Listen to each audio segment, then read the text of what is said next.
The overwhelming majority of Navy SEALs I've met or interacted with throughout my career are outstanding professionals. The same is true with the Army Special Forces, Rangers, Raiders, Air Force Special Warfare, and many other special operations units. These organizations are filled with men and women who are quietly served with humility, professionalism, and integrity. This conversation isn't about them. It's about what happens when the actions of a relatively small number of people begin to shape the public's perception of an entire community. That's exactly why voices like Andy Stumpf and Shawn are finally speaking up, not because they hate the SEAL teams, but because they care enough to want to protect the culture and the legacy that so many others sacrificed to build. And I think every special operations unit should pay attention to this very lesson, because culture isn't something you inherit forever. Every generation has to earn it. I've spent my entire career in Army Special Operations with the Green Berets, and later a Tier 1 organization as a Tier 1 operator, and then eventually Army Aviation. And while every unit has its own culture, one thing I've learned is this: elite organizations rarely fail all at once. They drift. It starts with small compromises. Standards become inconsistent. Accountability becomes selective. Image starts to matter more than integrity. And before long, that culture that made an organization elite begins to erode. Strength isn't built in comfort. It's built through repetition, through discipline, through showing up when it would be easier not to. For me, training has always been about pushing limits, becoming stronger, faster, and more capable every single day. But the gear you wear matters. Barbell Apparel was built for athletes who move, who train, who refuse to compromise between performance and style. Clothes that move with you, built for strength, built for durability, and built for the grind. Whether it's the gym, the track, or the everyday mission, train hard, move freely, live disciplined. Barbell Apparel. Use code Stoic Viking 25 and step into gear that's built for you, how you actually train. Now let me be clear. This video isn't attacking the Navy SEALs. Every military branch has dealt with failures of leadership, accountability, and even integrity. The Army has had its own controversies with the Ranger Regiment and Pat Tillman, Special Forces with TK. No organization is immune. The difference is that right now, some of the strongest voices raising their concerns happen to come from within the SEAL community itself. And that's why I think this conversation is so important, because this isn't just about the Navy SEALs. It's about what every special operations unit, every military branch, and every leader can learn from. This isn't about pointing fingers. It's about preserving the kind of culture that young men and women are willing to dedicate their entire lives to joining. In this, Andy Stumpf talks about several things that have caused him to distance himself from the community. I don't know if I would describe it as a crisis. I don't know what level you would put it as, but there are issues. I think recently it started coming out that there are some issues with drugs in the teams, and I have no idea what that level actually sits at now. Maybe the level that it's at is new. The desire or the drive for people to seek the public notoriety in the spotlight, I don't think that was happening as much in the beginning of our careers. Yeah.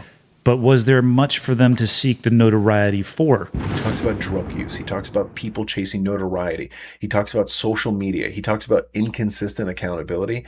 And Mike Ritland, who was on the podcast with him, made what I think is one of the most important observations. He said it isn't enough to police your own.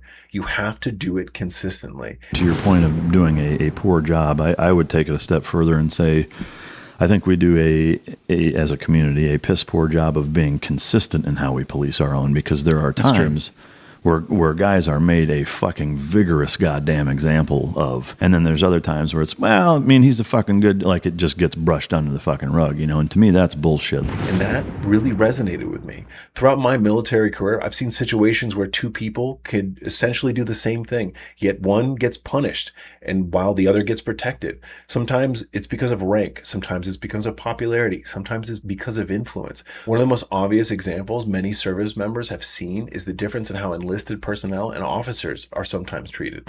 Nothing destroys trust inside an organization faster than inconsistent accountability. Most people are one decision away from changing everything. I spent years at the tip of the spear as a Tier 1 operator, and the one thing that separated the men who made it from the ones who didn't had nothing to do with talent. It was fitness, and not just physical fitness. The discipline, the clarity, the mental edge that comes from being locked in physically.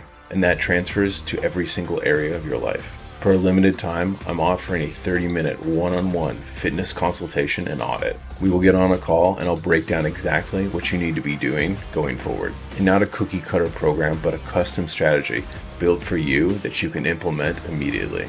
30 minutes, $49.99. And you will walk away with a plan from someone who has operated and lived this at the highest levels. If you are serious about leveling up, click the link. When people stop believing the standards apply equally to everyone, they eventually stop believing in the standards themselves.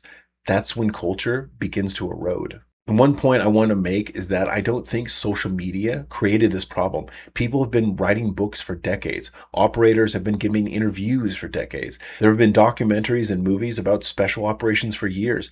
The platform isn't the problem. The intent is. I think there's a right way and a wrong way to tell your story. Well, I think the intent matters. Yeah. Well, what's your intent behind publishing something, anything, a podcast, a blog, a book? Yeah. I have no problem with people who have the intent of honoring and educating. That doesn't bother me. I am bothered by people who are pursuing purely monetary gain for themselves, purely notoriety and fame, especially when they start deviating from the truth. Mm-hmm. If their intent is to raise their own star, I start having an issue, because the reality is their fucking career and that trident, it's not theirs. If your purpose is to educate, preserve history, honor your teammates, pass on lessons learned, and to help the next generation, I think that's incredibly valuable.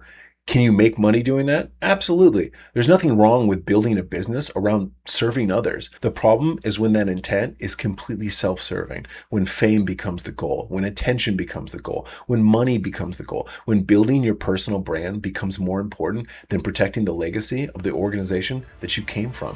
And eventually, when your brand becomes more important than the truth itself, intent matters, and that's the difference.